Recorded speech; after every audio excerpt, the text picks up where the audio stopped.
Pornhub legend Mia Khalifa announces she's engaged. Chef marries dead fish.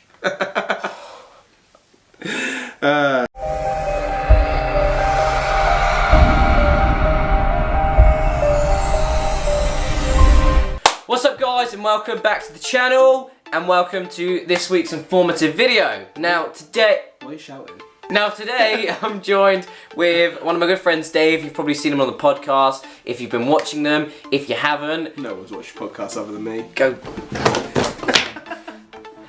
Why aren't you this animated in my video, Connor? Well, pardon? Why weren't you this animated in my video, Connor? Not my channel.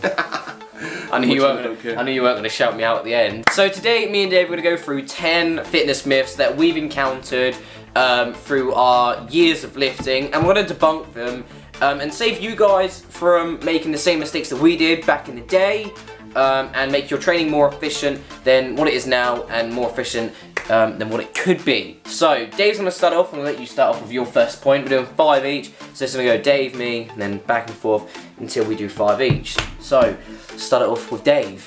Number 1. You best do a really cool like there. Can't do it. Calories don't matter. I've been told this by so many people. They're like, calories don't matter. It doesn't matter how many calories you're getting in. What matters is that you're, I don't know, eating this product or eating this or that, or if you're eating carbs, it's bad for you. If you're eating fats, it's bad for you. Calories matter. Yeah, calories are one of the bit fit of anything. And if you're gonna gain weight, well, gain muscle and try and build muscle, definitely. Or even gain weight. Yeah, exactly. You need to know what you're eating and where you need to be eating in order to either gain weight or lose weight. Calories and macros are gonna be your underlying factor in how you're gonna do this. Yep. So, yeah. One of the biggest myths I've ever heard, or one of the most stupid myths I've ever heard, is that calories don't matter. Calories do matter. They are the backbone of weight loss or weight gain or muscle gain. Yeah, it's literally like saying, oh, here's a £5, go buy me something from the shop. What do you want? Like, yeah, you know, I could go down the shop and buy you a potato, and then you'll be like, oh, I don't want that. I want a can of Monster. So if you need to lose weight, you need to be eating less than your daily calories or daily requirement. If you want to gain weight, you need to be eating more. How are you going to know what you're doing if you're not tracking your calories or macros, or even know what they are? Or if you're happy at the weight that you're at, how do you know you're maintaining it? Exactly. So calories do matter. So whoever tells you they don't, bitch slap them. So my number 1 is you need to change your workouts every week to confuse the body in order to build muscle. Got to confuse those muscles, right, babe? Now this is wrong on a few reasons. So I can understand where it comes from. This is just a form of periodization, but to the extreme. Now periodization is either changing your workout split, or the variation of exercises that you do. Now, you do not need to change these week to week. 1, you're not going to be able to apply progressive overload week to week, okay? So if you're doing bench press at the beginning of your workout, and then the next week you're going on to pec flies, you're not going to be able to increase your bench from last week because you're not doing it again. Yeah, but my dad's uncle's cousin's best friend's cat's uncle's mum used to do workouts where she did like squats one day, and then she'd do like leg press the next day. I bet she was so fucking toned, and then she'd do like split squats the next day, and she lost loads of weight and gained loads of leg muscles. So, and she's really fit now, so she tones.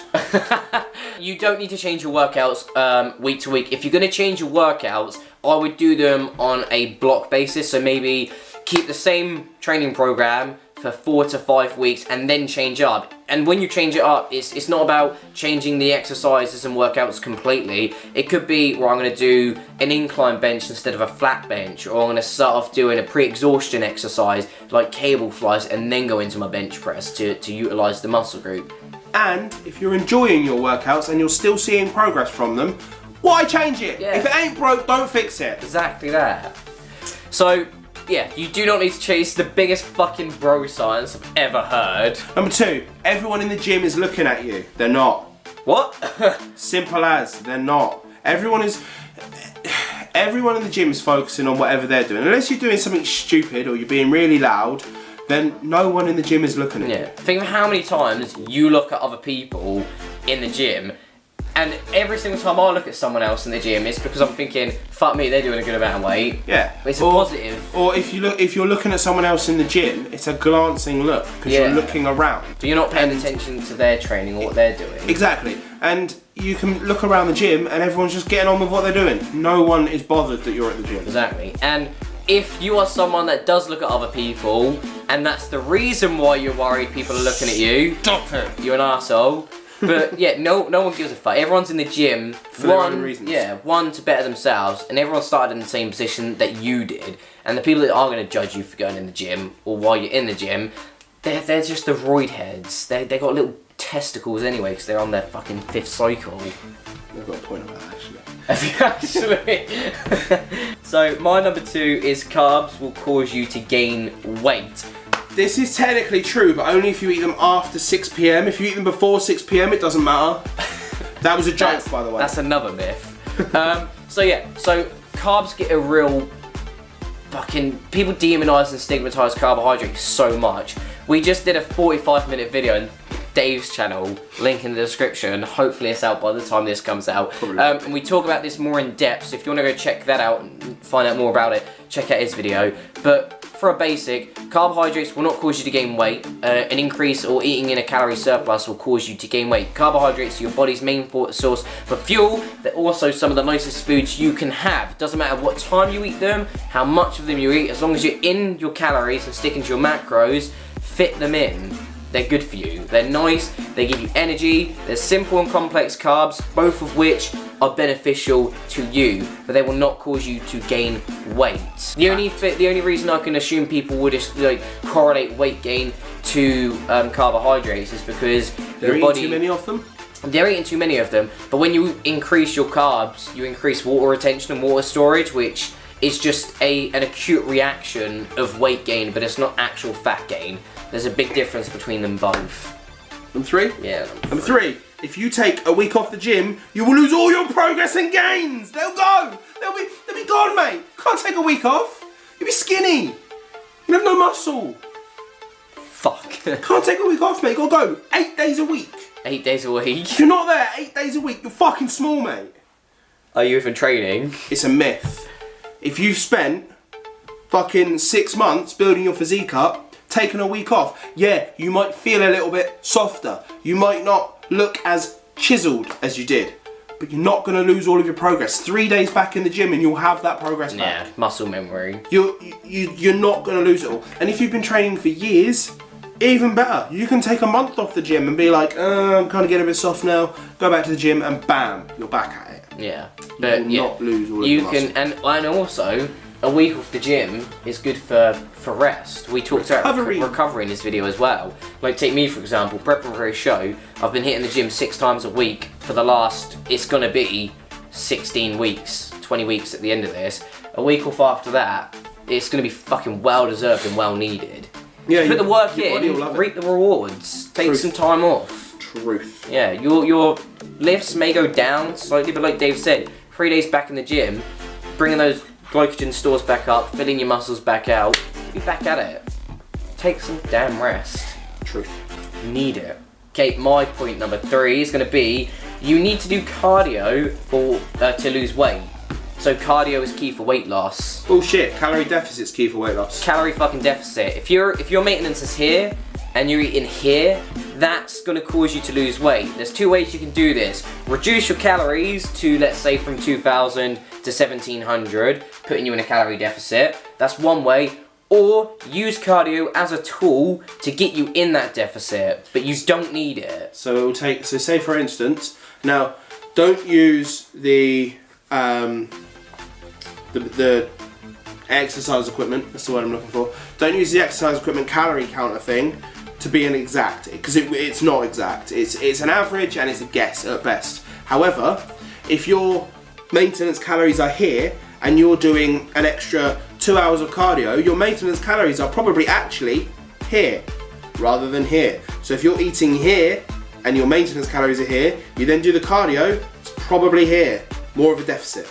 Yeah, that's it. Cardio is just a tool to implement into a structured training and nutrition plan to help weight loss. Now at some point during a cut, if you're doing severely, like going severely low, probably cardio is going to be needed because you can't eat that low. But for 99% of the people watching this, you don't need to worry about that. You can just get it through the restrictions of foods. Yep. So your choice is to eat less or do more, whichever one you want to do it, but don't feel like you have to do cardio to lose weight, because you don't. Next point, lifting weights. There's kind of 2 points here. Lifting weights is bad for you / bad for your joints, and you shouldn't lift weights if you're a girl. I heard lifting weights stunts your growth. Here's the thing, right? Somebody once said to me, oh, you shouldn't do squats because they're bad for your knees. Do you know what's bad for your knees? Being overweight. Yeah. Like severely. Yeah. That's bad for your knees. Or not using them in general. Yeah. Sitting down all day. That's bad for your knees. Mate, lifting weights and just resistance training is massively good for your joints. So keeps them mobile. So there's a degenerative disease that human beings carry called osteoporosis, right? Now, osteoporosis occurs in 95% of the human population as they age. Lifting weights will slow this process down. You can't stop it completely, but it will slow this process down. Lifting weights will cause your osteoblast cells, I think, to engage more and essentially densen your bones. So your bones will become denser. So in every which way possible, it's good for you. Yeah. And shouldn't lift weights if you're a girl? Bollocks. Think of 99% of the Gymshark athletes out there, females lifting weights. Look at Wonder Woman, the recent Wonder Woman film, or the recent Captain Marvel film. You think they don't lift weights? They do. They're not doing it through cardio alone. Exactly. The only reason I can assume people would say lifting weights is bad for you is because these are the douchebags that are trying to bench 3 plates but can barely fucking bench their own body weight. People that deadlift and they look like a scared cat. Yeah. And they don't know how to exercise properly and they're too macho laddie or macho lassie to ask anyone for help. Yeah. Right, so my number 4 is going to be doing cardio causes you to lose muscle. It does.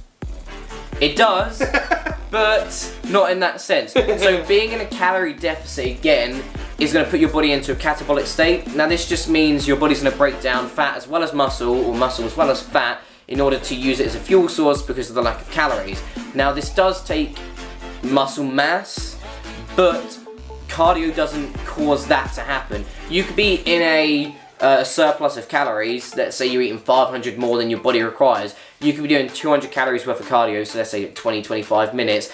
You will not lose muscle. You'll gain muscle if your training program's adequate enough for it, because you're in a surplus. But a calorie deficit, as well as losing weight, does cause your body to break down muscle. And if you're in a too severe calorie deficit, the ratio may be 60-40. 60% fat, 40% muscle. That's why a longer cut or a longer diet with higher calories minimises that effect. But cardio itself will not cause you to lose muscle mass. Doing 20 minutes on the Stairmaster doesn't cause your body to just instantly break down your muscle tissue and your biceps to fuel it.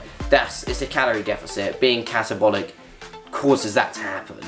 Bro science. Bro science. That's not bro science. That's fucking real science. Number 5. Everyone who is bigger or stronger than you is on steroids. They are. They're not. Just because someone is slightly bigger than you, slightly more jacked than you, slightly stronger than you, or even greatly stronger than you, does not mean that they're on steroids. And the fact that if you look at someone and go, yeah, they're in good shape, or your mate goes to you, they're in good shape, and you turn around and go, yes, because he's on fucking steroids. You're jealous. You're a bellend, Yeah. right? They're not on steroids. Okay, sometimes maybe they are, but you know, most of the time they're not. Chances are, if you've been training for a number of years, someone's saying that about you. Yeah, just because you have a good physique or you have a good level of strength doesn't mean that you're on steroids. You can achieve these things naturally. Steroids are just an anabolic help.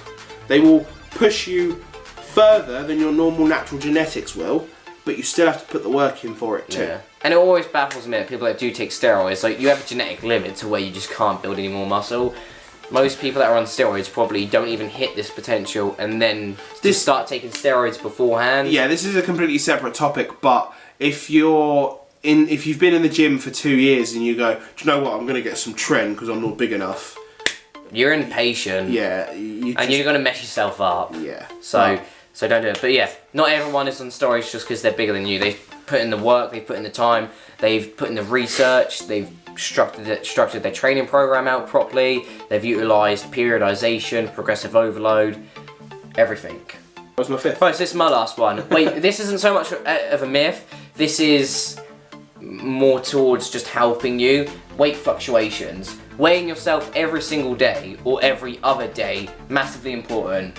For one reason, you will have your weight fluctuates on a day-to-day basis, right? So if you're on a weight loss phase, it's not going to start here and just instantly go down in a straight line until you reach your end goal. It's going to go down and zigzag. Now, let's take your, like a typical week for example. You start off on 64 kilos, you end the week on 63.2 kilos, okay? That's nearly a kilo of weight loss in a week. That's really good. If you only weigh yourself twice that week, one at the beginning, one in the middle, and your midpoint is where you've eaten later in the day, you've taken in more salt, you've taken in more carbs, you've taken in more water, that could spike up to, let's say, like 64.5, more than where you began, and you've weighed yourself 2 days, but you haven't like done the third. You'll assume you're not losing weight, you'll bring your calories down, increase cardio, cut foods out, unsustainable. So weighing yourself either every other day, Monday, Wednesday, Friday, Sunday, going through that gives you some good bullet points or some good points that you can take and work out an average and compare your weekly averages.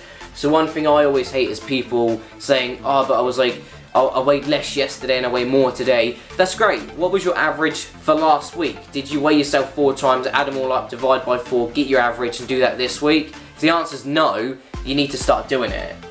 Here's my favourite one. My favourite one is I weighed less yesterday than I do today. Okay, what did you do yesterday?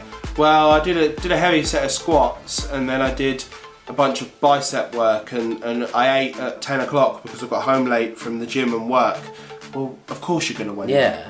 You weigh more after a weight training session anyway, and you're gonna still have food kicking around in your stomach from the fact that you ate late. Yeah, most people, as soon as they start to explain it, they know where the inconsistencies are, but their first instance is, I'm not losing weight, drop everything. Yeah, or I'm not losing weight, what's the point in doing it? Exactly. So start to weigh yourself maybe every other day, 4 times a week minimum, get an average, and compare your averages week to week. If that's not going down, then yeah, decrease your calories, implement cardio. If it's going down, good. There you go. That's what you need. Very nice. Very nice. But that's been 5... 10. That's been 10 fitness myths that me and Dave have experienced in our years of training. We've both experienced all 10 of these, not just 5 each. And Dave has actually called so many people out on being on steroids because he's a little bit jealous. Everyone that is bigger than me or stronger than me is on steroids. To be fair, if you're bigger than 5 foot, 6 foot 4, you're probably on gear. But that's been this week. Your height. You don't get steroids for height. That's been, I fucking wish I'd be taking Tren all the time. But that's been this week's informative video. Hope you guys found it useful. Hope you guys are enjoying the content once again. I will definitely get a podcast out this coming weekend. Definitely. It's been a bit manic lately. But hope you guys liked it. Subscribe, hit that notification bell so you're up to date with all my videos that I'm going to be releasing. Dave's channel is going to be linked in the description along with his recent video that we both did together. So go check it out with a lot of information in. It's fucking long. As long as it's out by this point. Yeah, as long as it's out. I'll put it in there so even if it's not, just come back and check it in like a week and it'll be there. If you're going to watch it, get yourself pen and paper. Yeah, you'll definitely need it. But anyway guys, hope these have helped. Clear up some myths that you may have heard and some bro science that you may have been involved in. Come back next week for another informative video. Peace!